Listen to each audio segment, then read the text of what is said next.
or if you're in the US, good afternoon. I'm Charles Edel, the Australia Chair and Senior Advisor here at the Center for Strategic and International Studies. Thanks to everyone for tuning in online today. Now, after weeks of fast-paced campaigning and robust election, Australia's federal election was held this past Saturday on May 3rd.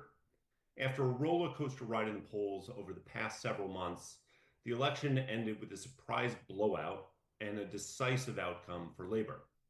After predictions that at best Labor would be forced into minority government, it instead emerged with a sizable majority for its second term. Moreover, Prime Minister Anthony Albanese looks particularly formidable after this election. This election is being described in historic terms: the scale of the victory, Labor's increasing political strengths, and the Prime Minister's own faction gaining seats all point to a government that will be more secure in its instincts as it heads into its second term. The landslide victory for Labor and the wipeout for the Liberals will affect both parties, and they'll also affect the direction of the Australian government. Now, while domestic politics were a top priority for voters, foreign policy and national security did play a role as the campaign developed. This was due to concerns sparked by China's circumnavigation and live fire drills around Australia in March, the Trump administration's tariffs against Australia, and the questions on the durability of AUKUS under a new US administration. As is true in the United States, as is true in Australia, elections may or may not be about foreign policy and national security, but they always carry implications for the country's general orientation and its relations with the rest of the world. This is especially true as Australia finds itself in a changing security environment, as we've heard repeatedly, the most dangerous one since World War II. Now, tonight, we're going to explore this foreign policy and the national security implications flowing from the election.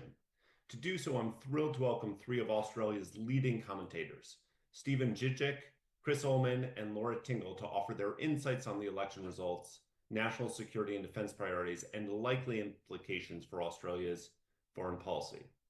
Laura Tingle has reported on Australian politics for more than 40 years and has worked for the Australian Broadcasting Corporation since 2018 as political editor for the ABC's 7:30 program.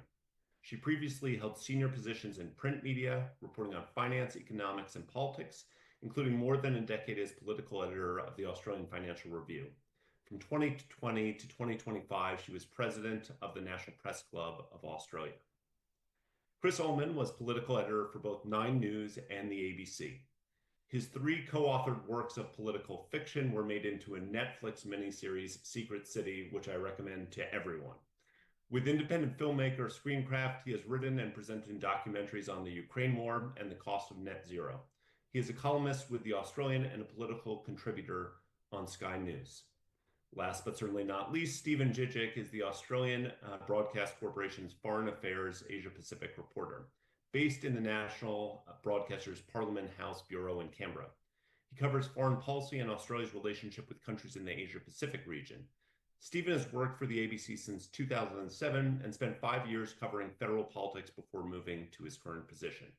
I'm thrilled to have them all here to discuss Australia's election and its likely effects on the direction of Australian foreign policy. The four of us will discuss the election for about 30 to 40 minutes, after which we'll take online questions if you have them.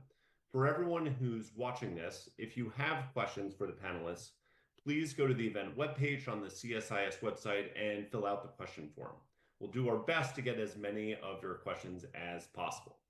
Now, without further ado, I'd like to jump right in. Laura, we're going to start with you. Can you please start by telling us what just happened? Help our audience understand the election, its stakes, its outcome, the composition of the new government, its policy orientation, the cabinet composition. How should we understand what happened on Saturday? Well, thanks, Charles, and hello, everybody in Washington and elsewhere. Yes, I think a few of us are actually sort of saying what just happened a little bit after Saturday night, because it was an extraordinary result. Just to put it in context, it is very unusual. In fact, the last time it happened was 1931, that a first-term government doesn't get returned. But despite that, the economic circumstances in Australia are sort of, for a lot of people, a once-in-a-lifetime economic shock from the inflation surge we saw around the world.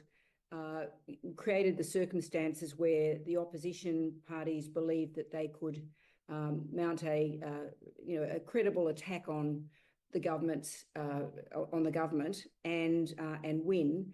And of course, this is in the context of a world where Australian governments have really only held a very slim majority in the parliament over the last decade or so. So, you lose 2 or 3 seats and you're out, partly because we've got the rise of independence on what we call a crossbench. So we went into the election with all of this anger in the community about the fact that they were really doing it very, very tough. As I said, for the first time for a lot of people, we've been blessed by resources booms and really good times, and by governments always just giving us stuff. Since the Howard era in the 1990s, there hasn't been a period where governments have taken things away. So you had this centralist government which was looking to provide relief via measures in the budget, like helping with childcare fees and things like that. But a lot of it wasn't particularly materially conspicuous to the public. The government was very concerned to try to build up its economic credibility, because Labor always seems to have this position as being the lesser of the two parties in terms of being an economic manager. And this was being pushed very, very hard by the coalition. So what happened that led to this result? Well, I think there are a few things that happened. First of all, we were told this was going to be a cost of living election. The government went into the election having a suite of policies that it could point to, whether people thought that they were good or not. You also had a changing economic backdrop. Interest rates finally started to fall just before the election was officially underway. And also really basic things like petrol prices fell throughout the election campaign.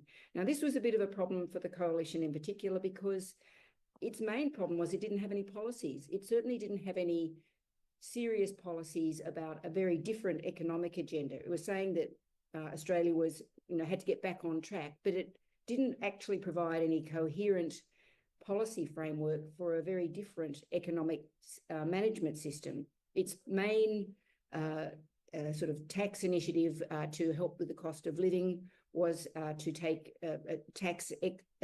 excise off petrol prices at the pump, about 25 cents. That was only going to be for a year. And in a decision which the government could not believe its luck on, it announced that it would repeal a series of small tax cuts that the government had announced as a cost of living measure. So we went into the campaign. It was supposed to be about cost of living. The coalition not only didn't have any policies as it transpired, but kept on saying we're about to announce them any day now, which they've been saying for 3 years. They didn't announce them, or when they did, they were really lacking in detail. And the opposition leader, Peter Dutton, had really managed to maintain a very low profile through the 3 years of government, didn't really do much media. And when the voting public saw him, they sort of thought, actually, we're not sure about this guy. I mean, he said that he's strong. He said that that the Prime Minister is weak, which was because the Prime Minister sort of takes these more sort of central, cautious positions. And he was saying, look, I'm going to be really strong. And in the American context, of course, he said, I'd be much stronger at dealing with the US president. But what they actually saw was an opposition leader who was flip-flopping. He kept changing his mind on policies. He couldn't articulate what he stood for.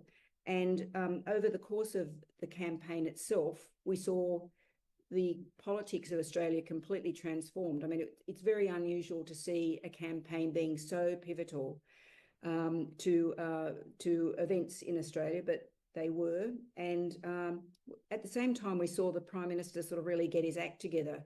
I used to joke that if you were asking the Prime Minister a question in a broadcast interview, you'd ask him the question and he could go off and put the washing on, because he did tend to waffle on a bit.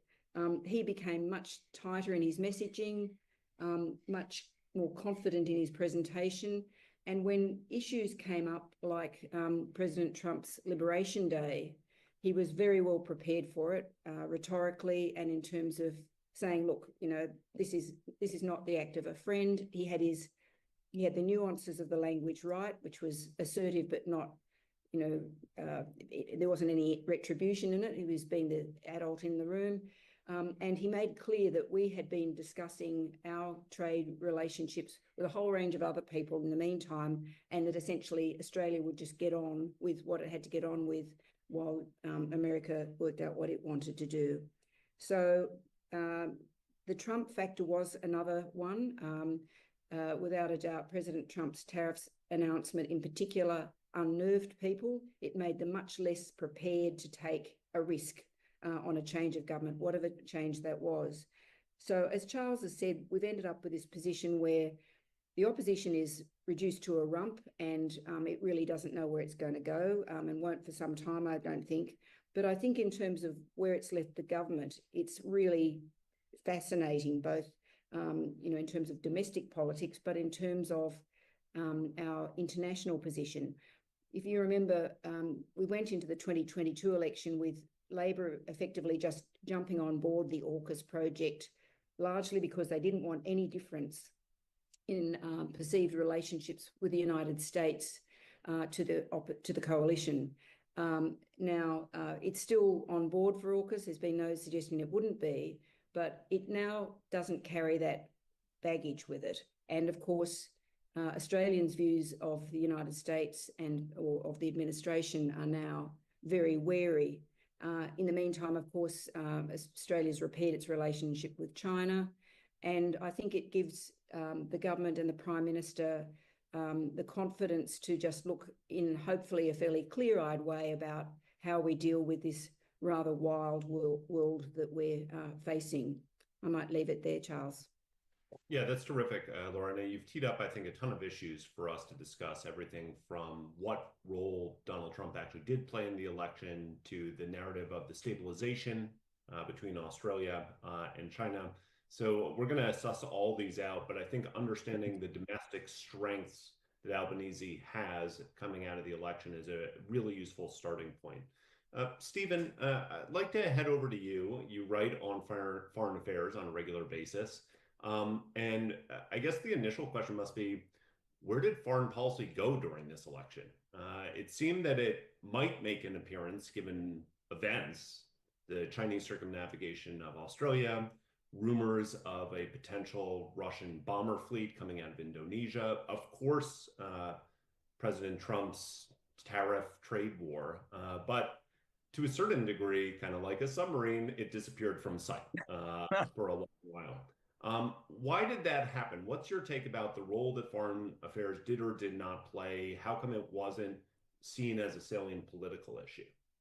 Yeah, I like the submarine analogy, Charles. That's quite a good one. And it is in a way extraordinary that foreign policy and foreign affairs didn't play a bigger role in this election. I mean, I think in the end, the main reason it didn't is because for most voters, their main preoccupations remain domestic overwhelmingly rather than international. I think that's partly because most Australians still haven't really come to grips or internalized just how rapidly our strategic circumstances are deteriorating at the moment. And as Laura said, you know, the inflation surge, the fact that we've had a cost of living crisis, as it's called here, and that people are feeling economic pain. In the end, that was the main preoccupation, I believe, for most voters.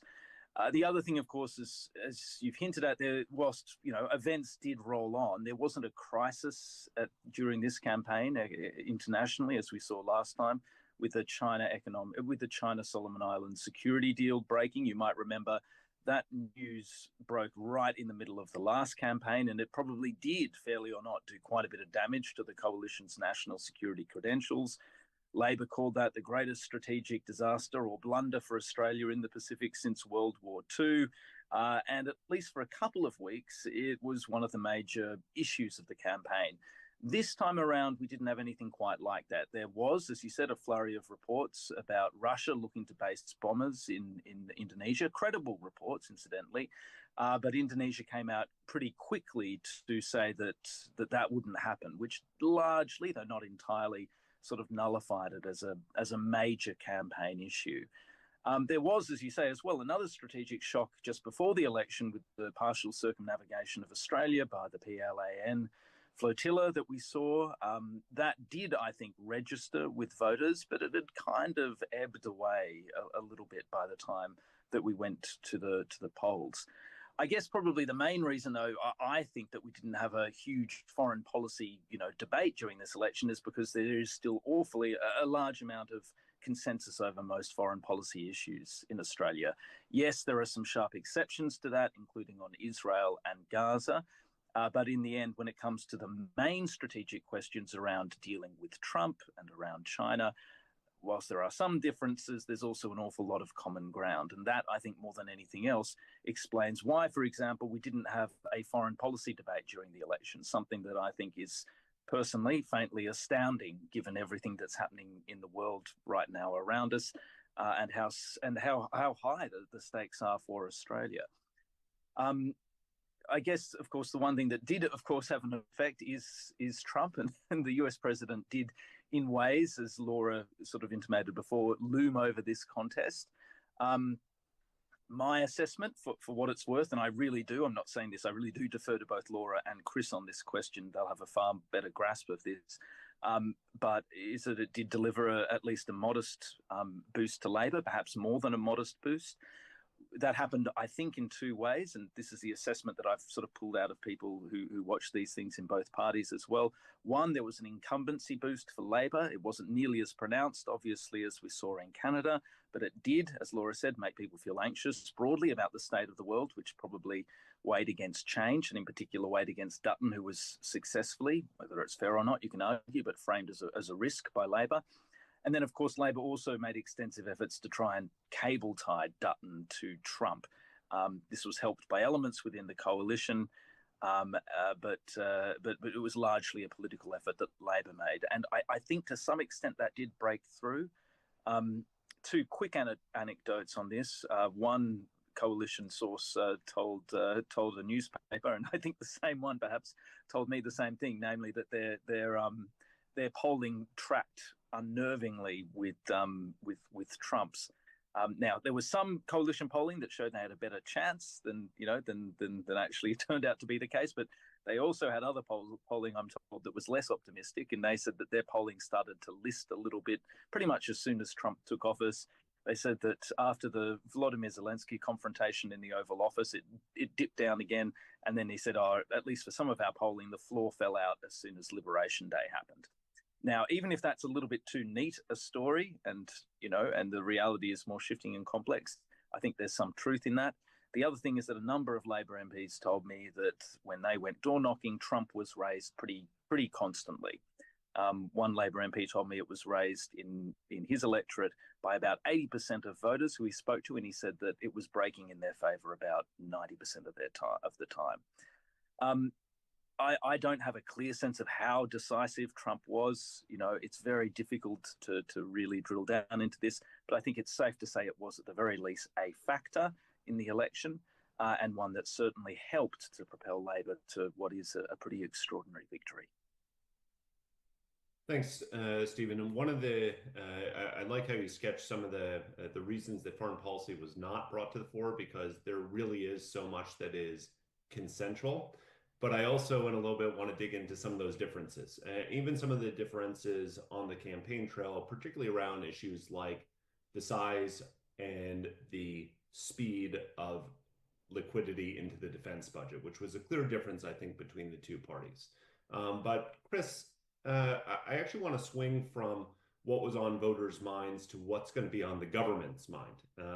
We'll have a couple of days, we'll have a little bit of a sorting, a little bit of a break, but they're going to be at it sooner than they might anticipate. And regardless of whether it was a defining feature on the campaign trail, it's going to be a central preoccupation of the next government. So I'd be curious for your take. What's in the inbox? What are the priority issues that you think that the government will have to tackle from a foreign policy and national security perspective?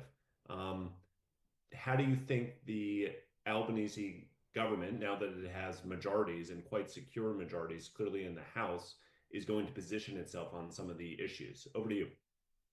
Well, the main issue for us is, as it's always been, which is we're stuck between the United States, which is our key ally, and China, which is our major trading partner. We're trying to navigate that world. We're essentially an ant wandering between elephants at the moment as they conduct this great strategic dance. Now, we always thought that the biggest problem that we were going to have was with the Chinese president. It turns out that our biggest problem at the moment is with the American president.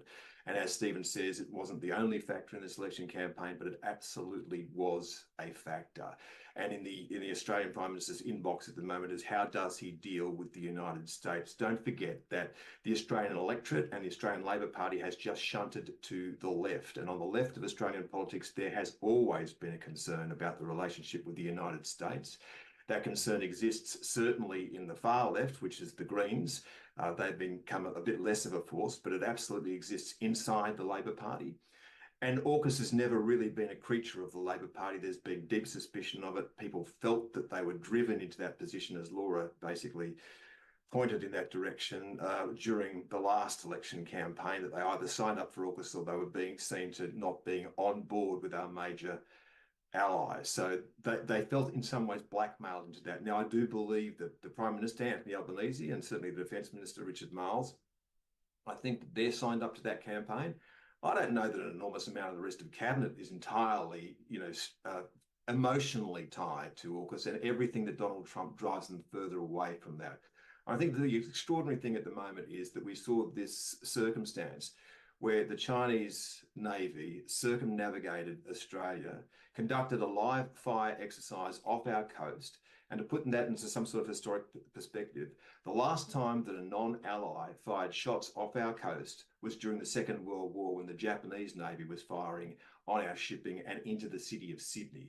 So we now have an extraordinary circumstance where the Australian public is more concerned about the American president than they are about the Chinese president. Now, I'm concerned about both, but that will be the thing this will be the thing that occupies the Australian government, is how do we navigate between these two powers?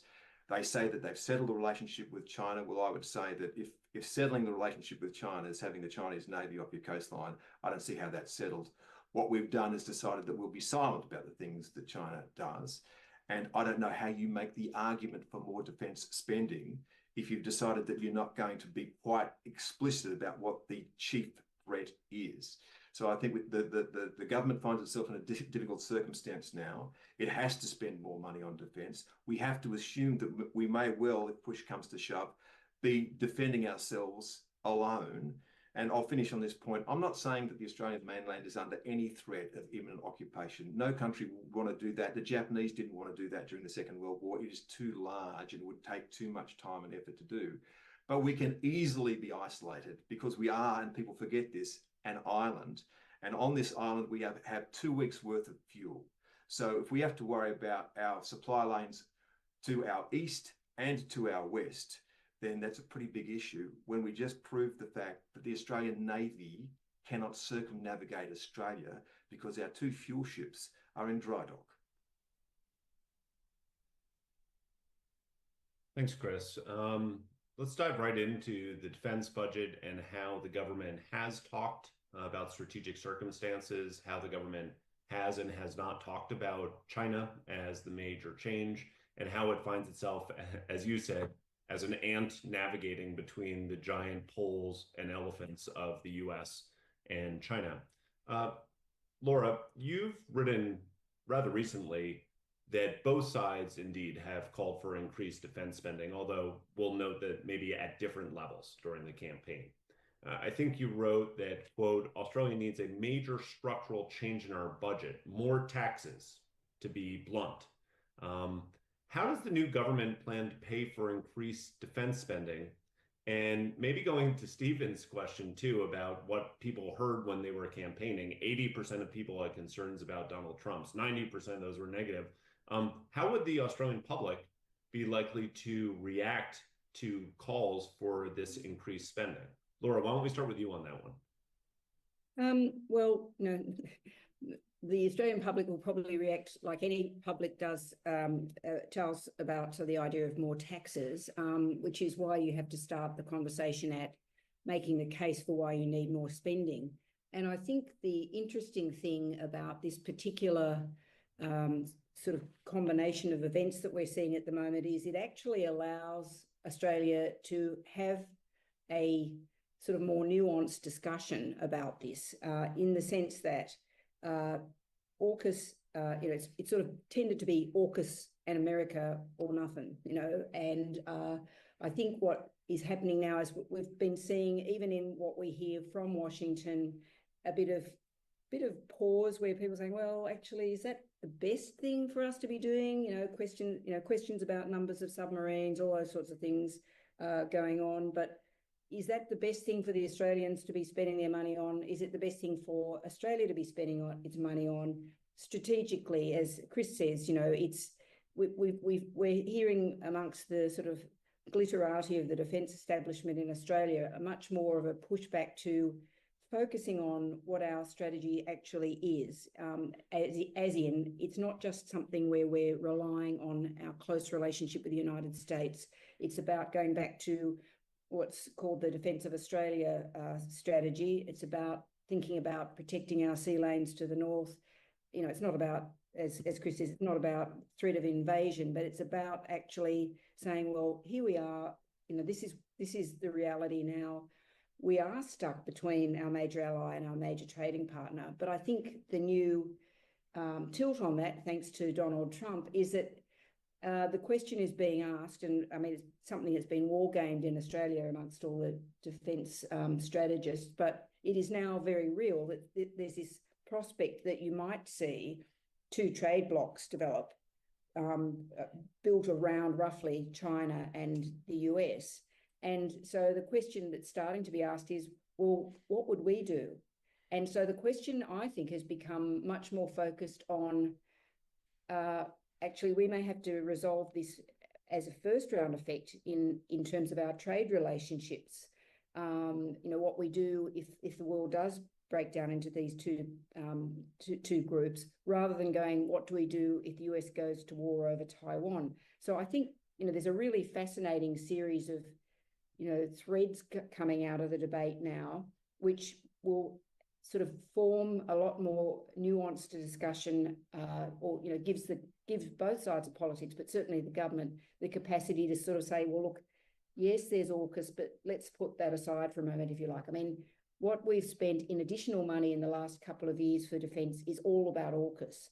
And what others are saying, including the coalition in its fairly incoherent fashion, was we actually have to spend money on a whole range of other things, both in terms of acquisition, sustainment and personnel. Like a lot of defence forces around the world, ours have been run down in terms of the number of people we've got. And so, it's a much broader discussion. In Australia's case, it's also a discussion about our industry base, because without a doubt, AUKUS was about developing our industrial manufacturing base, which we don't have much of. So I think all of those elements probably go into how the discussion goes in selling to the Australian public the idea that we do need more defence spending, and therefore it won't necessarily just be taxes, but it will be, going back to that earlier point I made, it'll be about the fact that not everybody just gets a handout anymore. It'll be about means testing, as we call it in Australia, and targeting support in the community to people who most need it. Yeah, I'm really interested in this because I think that there's a trick and a trap for Australia's political leaders on this front. I guess the trap, which is the trick, is to say defense spending needs to rise, which all parties have agreed to, because Donald Trump has said it needs to rise. No Australian government in the world in its history would do that just because the United States tells you to. The second predicate, though, is Australian defense spending needs to rise because strategic circumstances have really cratered and Australia finds itself in a worse position. That's somewhat hard, though, to disaggregate the two and lay down the argument that spending needs to rise because of the change in strategic circumstances. As Chris, I think, wrote the other week, because Australia finds itself, I'm using your colorful phrase, friend, alone and naked at the bottom of the world. I guess I would ask Chris on this one, what do you see as the prospects for the new government, which is the old government, disaggregating those two, talking more bluntly than it has in the past about not only changed strategic circumstances, but China to lay down a predicate to call for increased defense spending up to 2.33% of GDP, maybe beyond that. They didn't say that they would go beyond that. I'm curious how you see the prospects of this in the public narrative. I think this is an extremely difficult thing for the Labor Party to do because it's made a big deal about the fact that it's settled the relationship with China. And now for those people who had forgotten or perhaps didn't pay attention to it at the time, but we were economically coerced by China after the Morrison government called for investigation into the origins of COVID-19. Now, there were plenty of people inside Australia who said that was strategically stupid at the time. I thought it was perfectly reasonable for a government that had just locked down its entire population and would spend $500 billion trying to keep the economy afloat to ask the question about where that disease came from. And I didn't see anyone else in the world sticking their hand up for that. So Morrison gets pilloried for that, but I actually think that was a pretty reasonable question to ask.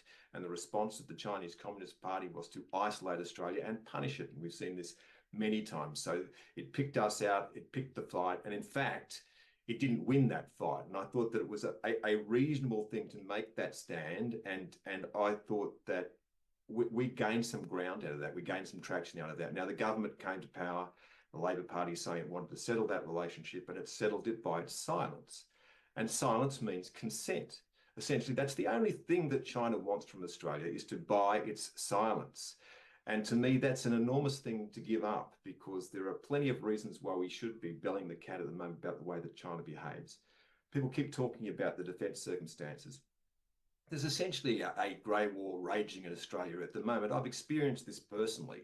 Since 2015, when I began writing about what was happening inside our borders, about essentially the attempt to buy off our political parties in 2016, 2017, we published the amount of Chinese Communist Party money that was going to all political parties, the work of the United Front inside Australia, the fact that I had Chinese Australians basically whistled up by the Chinese embassy to come and lecture me about what I was doing. That deeply disturbed me, about the fact that the Chinese diaspora here is constantly under threat or is being leveraged by the Chinese Communist Party. And can I say, a big issue in our elections now, and the reason that we're not speaking about this is because there's 1.5 million Australian Chinese. Some of them are in very important electorates, and they're in enough numbers that they can shift those seats, which is why now the coalition has gone silent on China. So we find ourselves in a strategically very difficult position. We need to be able to talk about the threat of the Chinese Communist Party to the Australian people, but we're worried about talking about that for two reasons: that our trade will suffer, and that internally we'll create a domestic problem for the Chinese Australian community. I recognise those things are problems, but if the Australian government intends to spend more money on defence, it has to make the case as to why. What I'd say at the moment is we now face problems with two presidents. We've always relied on the United States and seen it as a constant. It is now a variable. So we have to take more of the weight of our own defence. And the Chinese Communist Party is a real and present danger in our region. And if China does take Taiwan, then what that would do, just in terms of the disruption of our trade in this region, would be absolutely monumental. But I don't think that the Australian Labor Party is going to have that conversation with the Australian people. So I don't think they'd think why they should bother spending more money or paying more taxes on a threat that they can't see. Could I butt in there? Is that all right? Please do. Look, I would take issue with it's more terminology than anything. I mean, Chris, you always sort of say that the government settled the relationship. I don't know that that's the way I would read it. That they talk about normalising it, which is basically bringing it back from that sort of precipice that it hit after COVID. I mean, I agree that people don't understand exactly what the influence of China is in Australia, and that's certainly true. But that in part is part of the job that I think we've got to do, which is we've got to actually pragmatically, well, two things I think, there's two things. One of them is we've got to pragmatically sort of actually speak about, what are the threats? I mean, it's not invasion, but people don't really, there's no discussion about what the threat to China from China might be, and what therefore the appropriate defence response is. But also, I think what it does mean is that we need to change our relationships with a whole heap of other people, and I think we're sort of seeing the start of that. I mean, the fact that Indonesia features so little in our national conversation is, gobsmacking, really. Our nearest powerful neighbour, which is right near all of those sea lanes. I mean, there's so many, our relationships with Japan, with South Korea, the whole Southeast Asian region are sort of going to be so different. And it's not just, we've often talked here about, we've got to have more relationships with the region and everything, but they are defined now differently because of what's happening with both China and the US. So I think, we have to spread our interests a little bit more broadly and see them a bit more broadly than just purely in that binary sort of way. Let me jump in here for a second, because one area where clearly there's been a massive growth in Australia's relationship building with its near neighbors is in the Pacific. We can kind of tick through all the agreements that this government has made a priority and has begun to carry out. Stephen, I know you follow this actually very, very closely. And you wrote recently, this is always unfair when someone quotes your own words against you, but you wrote that there's a contest underway during the election over which major party is better placed to build and protect Australia's critical relationships, as Laura was just discussing. And you focus this squarely on the Pacific. Can you just kind of run us through a bit of how the Labor government advanced its diplomatic presence in the Pacific? And really, if that was before, considering the number of agreements that it's now signed, what's next in the Pacific for Australia? Labor has struck a frenetic pace in the Pacific over the last 3 years. As you say, Charles, I'm lucky enough to follow this closely, and really it's an extraordinarily long list of agreements that have been signed. So just for people who aren't following this quite as obsessively as I am, you've seen over the last 3 years, Labor strike entirely, or the Australian government strike, new agreements with both Nauru and Tuvalu, which essentially involve those countries taking either money or migration pathways to Australia, and in return offering what could be termed loosely security guarantees to Australia, giving Australia the right to veto security arrangements with third countries, which aren't specified, but probably don't take a huge amount of imagination to guess at, largely China and to a far lesser degree, countries like Russia or possibly Azerbaijan, interestingly, but that's another story. We don't need to go down that one. On top of that, it's also struck a new defence agreement with Papua New Guinea. It has opened a new migration pathway to Australia, which will see more Pacific Islanders coming here to settle permanently. It's established a new policing initiative, which essentially puts Australia at the hub of what could be termed loosely a hub and spokes sort of approach to regional policing. Again, that's done with strategic denial at its heart. This is about China. This is about stopping China from establishing itself as a major policing player in the region, as it has already done in Solomon Islands. And that's only about half the list. I won't go into any more detail, but you've seen an extraordinary diplomatic effort from this government to try and entrench its position in the Pacific and to try and lock China out. Now, what happens next? Look, I think we're probably going to see more agreements struck by this government.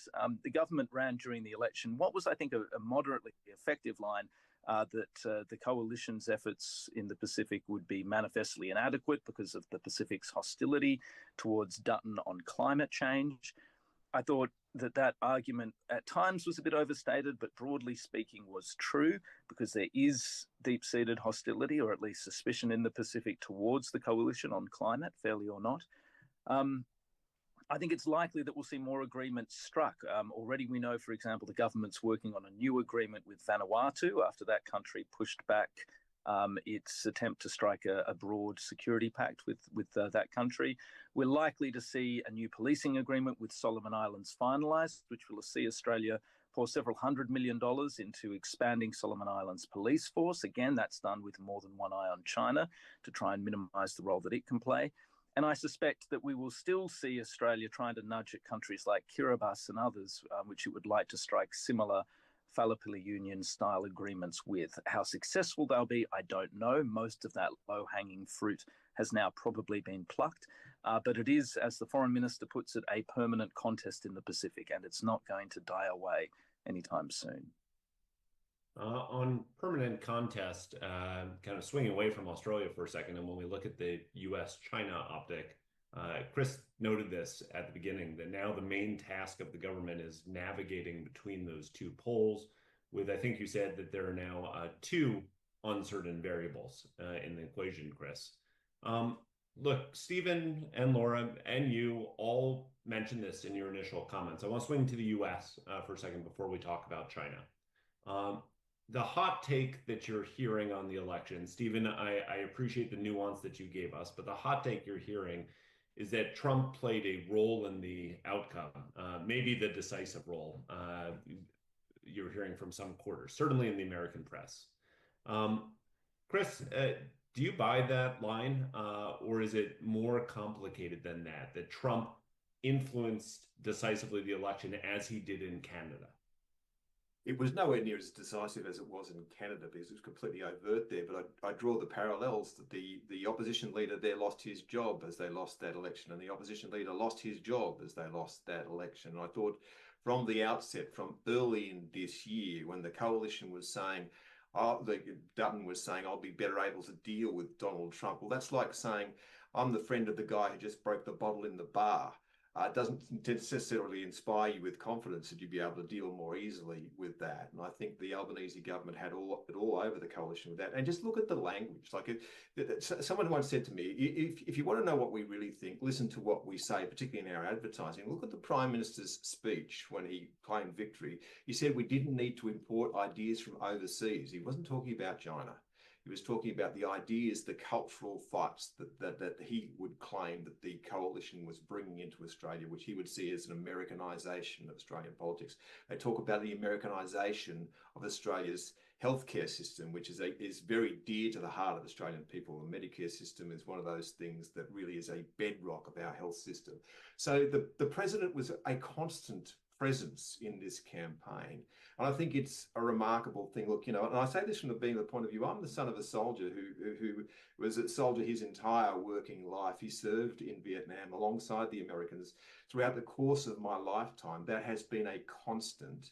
I don't think an American audience can actually appreciate what this means, but to summarize it, during the Second World War, Australia's always basically relied on big friends to help it, right? So it was always the United Kingdom, but during the Second World War, when Singapore fell, Australia felt exposed, completely exposed to a Chinese military that was moving at a ridiculous pace towards our shores, got to Papua New Guinea, bombed Darwin. As I said, my mother remembers the sound of the ferry being sunk in Sydney Harbour.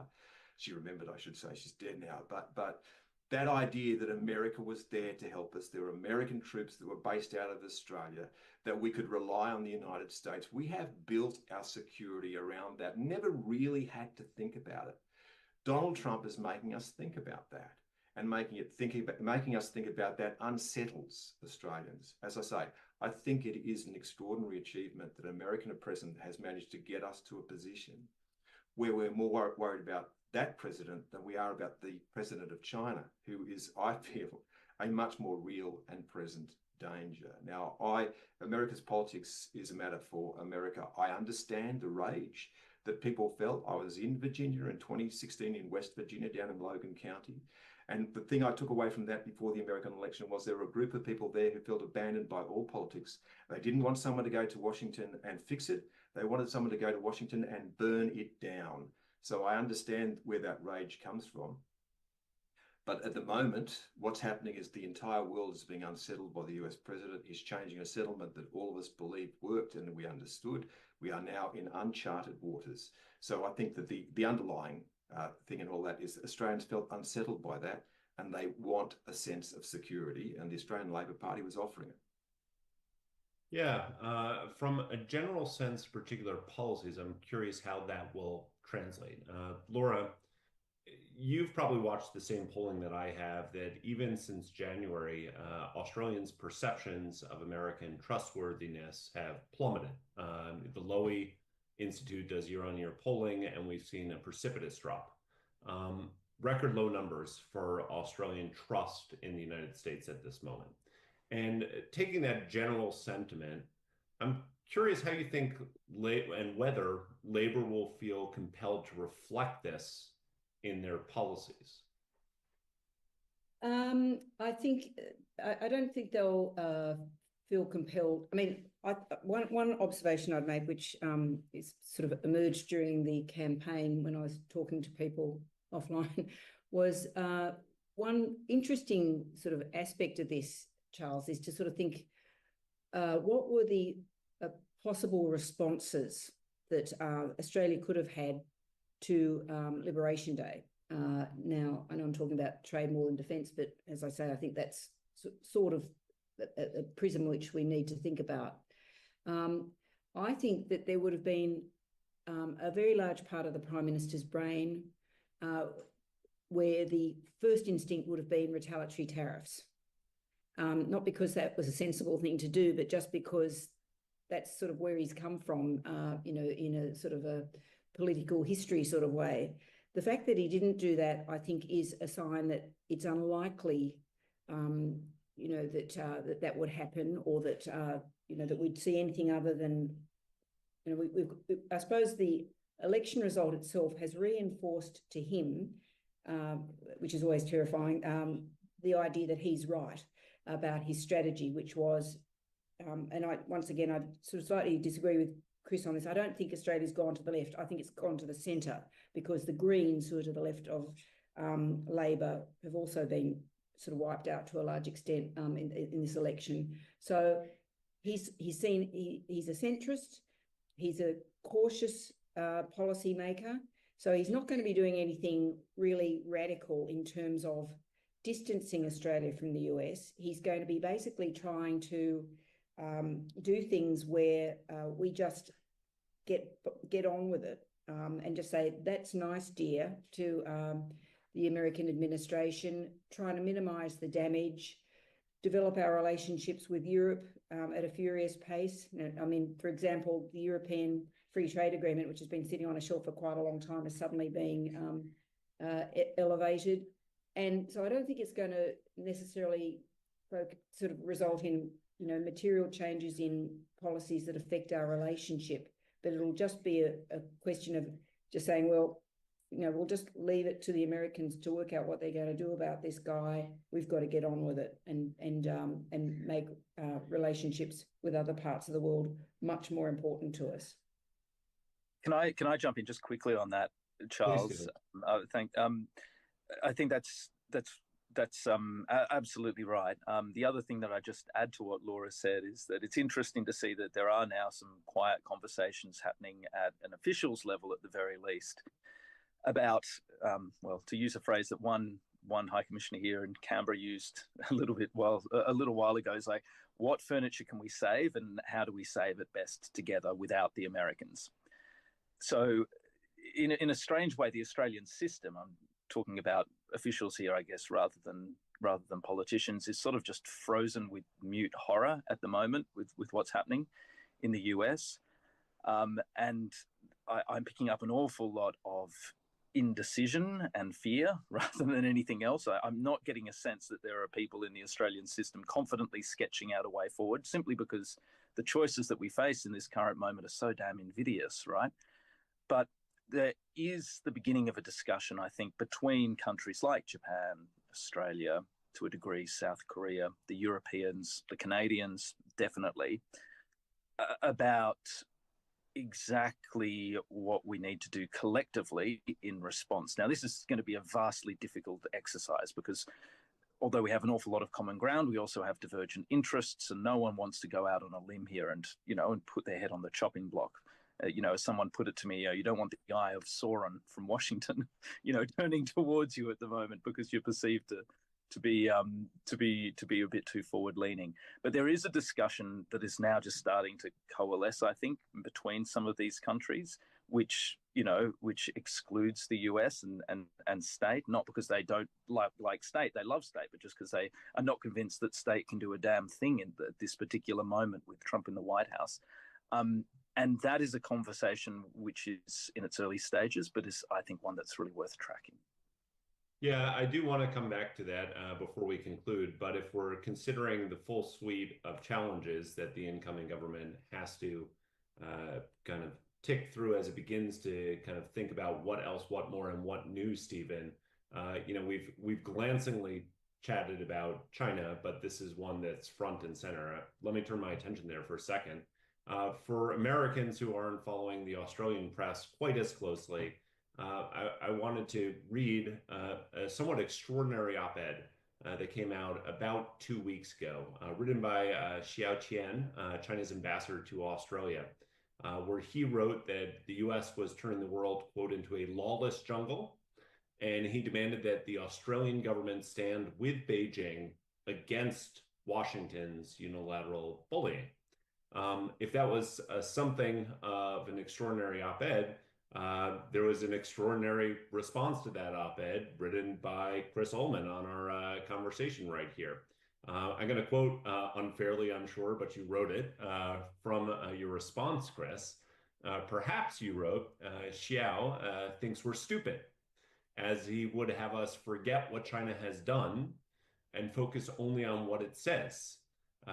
Your conclusion was that you wouldn't trust Beijing to run a chook raffle. First, please, for an American audience, explain what a chook raffle is. And then slightly more seriously, what was Ambassador Xiao trying to achieve? Did it work?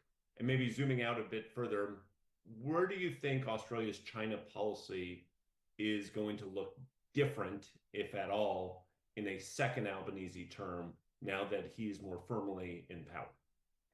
Well, to start with, a chook is a chicken, and a raffle, obviously, everyone would understand. And we often have meat raffles, not necessarily chicken raffles, in pubs on a Friday and Saturday night in Australia. And saying you wouldn't trust someone to run a chook raffle means that they're not incapable of doing even the most simple thing. And the reason I use that is because the Chinese Communist Party quite often uses Chinese idioms, Confucian ones. That was the stuff they tried to actually eradicate during the Cultural Revolution.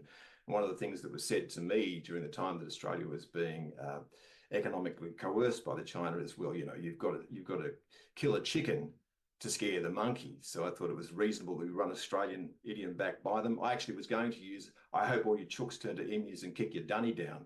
An emu is a big bird about the size of an ostrich, and a dunny is an outside toilet. And I wish I had used that now, because, look, I've got to say that this is the strategic space that the United States is now opening up for China. If China can sell itself as a friend of free trade, this was the argument that he was making, and that we should band together to protect an international system that China had no hand in building and is doing everything in its power now to dismantle, then I think we're completely foolish. But that's where the United States has left this, because the system of alliances that it's so carefully built over such a long period of time is now being unraveled. Now, it's entirely up to the American administration about what it wants to do about that. But as I understand it, the United States understands its biggest strategic challenge is also China. I would have thought the best thing that you could possibly do was to try and leverage your alliances. At the moment, the rhetoric we hear coming out of Washington is that the president seems to be more disposed to dealing with Russia and China than it is to dealing with Canada, Mexico, Australia, Japan, South Korea. So I don't understand the thinking behind that. I don't pretend to understand it. And I think that what Stephen says is absolutely true. How do we respond to administration which changes its point of view on almost every day? We'll give you one example, that the 145% tariffs that were slapped on China by the president. He hasn't had any negotiations with China at the moment, and he's already bidding himself down. So I don't understand how this works or can pretend where we might go in the future. The only thing I get out of all of this is that an Australian government is paying attention, and I agree with Laura and Stephen on this. We actually have to look at the alliances that the United States helped to build. Japan in particular, South Korea, the people in our region, Indonesia, the Indians as well. And we have to see what we can salvage among ourselves from all of that. But fundamentally, Australia is going to have to take the worst case scenario, which is, can we defend ourselves on our own? And how do we go about doing that? Through our diplomatic arrangements with other countries, but also through our defence arrangements. And that can't point to anything other than spending more money on defence. And it gets back to the fundamental point is, in order to convince the Australian people that you need to do that, you have to make the case that there is a credible threat. And I believe that there's a credible threat. Look, I'm mindful of the time, but I think that this conversation has really helpfully been circling around and underscoring for an American audience, if not an Australian audience too, that there's a lot in the air, there's a lot in the water right now. And there's new thinking, even if it's nascent and immature at this stage. We've seen it referred to on the op-ed pages in Australia as, is it time for a plan B for Australia? Now, look, in a very narrow sense, a plan B, increasing calls for a plan B, is literally just about AUKUS. What does it mean for Australia if it doesn't get its Virginia-class submarines on the timeline that it was hoping to? But I actually want to park that one aside because I think this is a larger conversation, not only about AUKUS. Chris, you've talked about this. Laura, you talked about this. Stephen, you talked about this. In a larger sense, it's a much broader question of how Australia can deal with a less reliable US and a more aggressive China.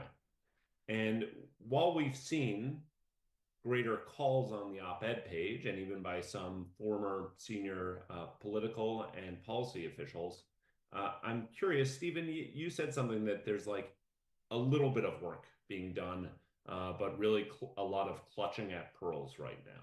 And I guess I would ask each of you before we wrap, is this all talk at this point? Is it serious?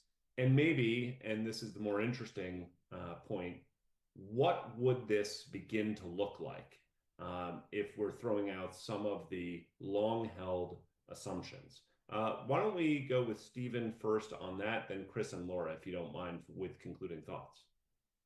Well, I'll just do very briefly, Charles. The problem with Plan Bs is that every single plausible plan that you could lay out has to imagine at least some sort of role for the US in our region. Any plausible attempt to balance Chinese power without the heft that the US brings very quickly looks very, very forlorn. And similarly, whilst Australia has definitely got to do more to defend itself and invest in more capabilities, we shouldn't forget the fact that, you know, we remain entirely reliant on high US technology, sophisticated US technology for almost all of our platforms. So disentangling the US from any sort of grand strategy for the region is frankly, as far as I can tell, a fairly hopeless task. Which is why I think the focus is, when you talk about a plan B, is less how can we deal without America and more how can we deal with a much more unreliable, a much more mercurial, worryingly perhaps a less democratic, and a much more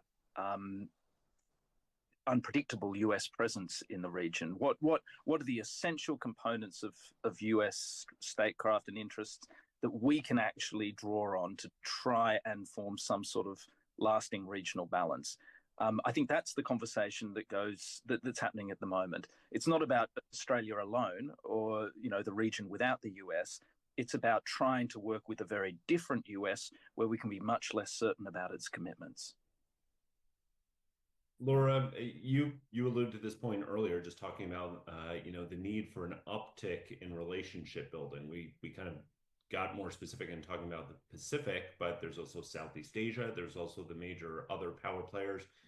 You know, how do you think about this? What do you think should be towards the top of the list about how Canberra is now thinking about the new position that it finds itself in? Well, I think it's trying to think all on the positive, Charles, as in it's not sort of, I mean, I don't pick up that it's going all, I mean, for example, if it was thinking negatively, it would be going, do we really want to be, you know, should we be recalibrating Five Eyes if we think the Americans might be giving intel to Russia? I mean, that would be sort of seeing it in an alarmist way. I don't think that's going on, but I think there is this positive thing of saying, okay, we've got to really step up. You know, there's a lot more talk about Japan. I think the Prime Minister is going to be going to Indonesia pretty soon. So it's about actually probably reviving things that have gone into abeyance, like a security relationship with Indonesia.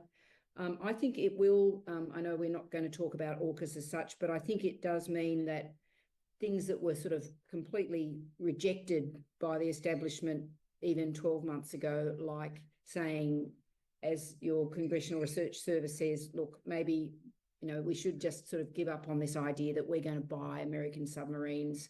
You know, the Americans can come and park here if they want, whatever. But, you know, we will have to actually change our defence strategic relationship so that they're not driven by the implications that you get from AUKUS. It will be about something slightly different, and it'll be about spending our money differently on technology. As Stephen says, we're obviously technologically very reliant on you, but the technology of warfare is changing so rapidly, as we see in Ukraine at the moment, that all of those things are sort of going to go into a melting pot where, you know, we could see a potentially very different mindset coming out of Canberra. Chris, I'm going to give you final word, but your final word has to be reaction to my final words. Look, I think Stephen laid this out really well, just to kind of reinforce the point that without the United States, there is no balance in the region, just because of the sheer power disparities. We should also say that it's very clear that there is a hard cap on what the Australian government is willing to put towards defense. It's going up, but it's not going up steeply or very quickly. And I guess the way that I look at this, and you can tell me if this is how you look at this or if there's a better way to look at this, is as these conversations evolve, as Laura was saying about who else in the region, as Stephen says, you know, people sharpening their pencils at DFAT and Russell. I think about this in terms of three different categories. What Australia needs to be doing with the United States, even as it becomes more politically difficult, and which things need to be accelerated further with the US, point one. Point two, what Australia should be doing independent of the United States around the region. And point three, things that Australia needs to do with no one but itself, that is funding, resources, and the way that it talks about the challenge. Are those the right categories to begin to think about a slightly different take on Australia's national security? Yeah, and I think I'll start with the last one first. So you always should control the things that you can control. The things that we can control are the decisions that we make. So first we have to work out what our strategy is, and Stephen's absolutely right. A lot of head scratching going on. I don't blame them, because we don't know from one day to the next what the policy is going to necessarily be. So it is a fluid circumstance, but we need to work out what our strategy is going to be and then work towards that. We need to keep the United States strategically involved in this region. That is an absolute. All I was saying about it is that it's become a variable where once upon a time it was a constant. I think in any negotiation with the United States, Australia has to show a certain sense of dignity. I don't want us going to the United States bargaining with critical minerals. What we should bargain with is 100 years worth of alliance with the United States, that we sit in a strategically important position of the world that is strategically important to the United States. And it actually does need us. We might be a small player, but we're an important one. And so I don't think that Anthony Albanese should offer anything more than Australia already gives, but apart from saying that we will step up on defence. But we're not going to be bargaining here with our dignity, because some of the language coming out of the United States doesn't show that they're treating other countries with any dignity. And so I think that, you know, that's got to be met with a certain sense of strength. We also have to meet China with a certain sense of strength, which is to say, these are our red lines. These are points where we don't believe that if you cross them, that we should not respond. And on that front, I think there have to be consequences. What we saw in the South China Sea was people kept saying, you know, stop building islands, please don't militarize Ireland, and there were no consequences. If there are no consequences for China, then it will continue to step forward. So across all the fronts that you talk about and all the stuff we've been talking about today, we face an extraordinarily difficult set of circumstances. But any response should begin with, we've got to control those things that we can control. We do need to spend more on defence. We do need to work more on our regional alliances. We have to try and convince the United States that there is value in the relationship that it already has, and we sit in a strategically important part of the world that is important to America. So it's in America's best interests, and in the president's best interest to make sure that this alliance is as strong as it possibly can be. Terrific. Look, I find myself at the end of an hour here somewhat surprised that so quickly we moved on to a truly substantive discussion from the political fray and hurly-burly that was playing out. Really, they're still counting seats as we go. I'm enormously appreciative to the three of you for taking the time to get up. I would note, again, for American friends, we have three true heavyweights of Australian political and policy analysis on the line here. Please make sure you read what they have to say as the situation evolves. Please make sure that you check out what CSIS commentary continues to produce on this very front. And at this point, I'd like to thank our panelists for a terrific conversation. The agenda, the inbox is very long, as is clear. But staying with your analysis will help us understand where Australia might go in the